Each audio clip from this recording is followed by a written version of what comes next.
అందరికీ నమస్కారం. ఇప్పుడు మీ లలితా జ్యువెలరీ పబ్లిక్లో వస్తుంది. పబ్లిక్లో వస్తుందంటే పబ్లిక్లో లిస్టింగ్ అవుతుంది.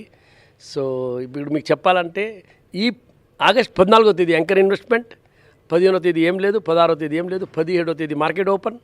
So 17, 18, 19 so market open. తర్వాత వచ్చేసి 24వ తేదీ పబ్లిక్ కోసం ఓపెన్ అవుతుంది. సో ఇది ఒక లలితా జ్యువెలరీ ఒక మైల్ స్టోన్ ఇది. సో ఇప్పుడు దాకా మనం అనుకునింది ఇది కూడా ఒకటి ఉన్నింది. సో ఇది కూడా డ్రీమ్ నాది ట్రూ అవుతుంది. నేను ఇప్పుడు వచ్చేసి గుజరాత్లో ఉన్నాను, అహ్మదాబాద్లో ఉన్నాను. సో నెక్స్ట్ ఇది అయిపోయిన తర్వాత తొందరగా కలుస్తాము. మిగతా డీటెయిల్స్ మీకు అన్నీ ఇప్పుడే అందిస్తారు. నమస్కారం అందరికీ, ధన్యవాదం.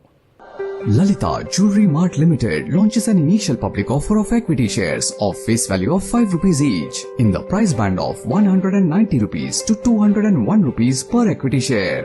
Bid offer opens on Monday, August 17, 2026. Closes on Wednesday, August 19, 2026. For risk factors and other details, please refer to the Red Herring Prospectus dated August 9, 2026. Available on the websites of the SEBI, the stock exchanges, the book running lead managers and the company.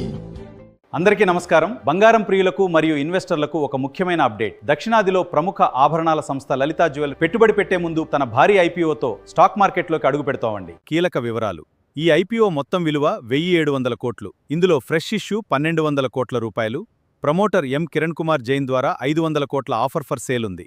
ఇక ముఖ్యమైన తేదీల వివరాలు. ఈ IPO August 17న ప్రారంభమై August 19న ముగుస్తుంది. Allotment August 20న, listing August 24న ఉంటుంది.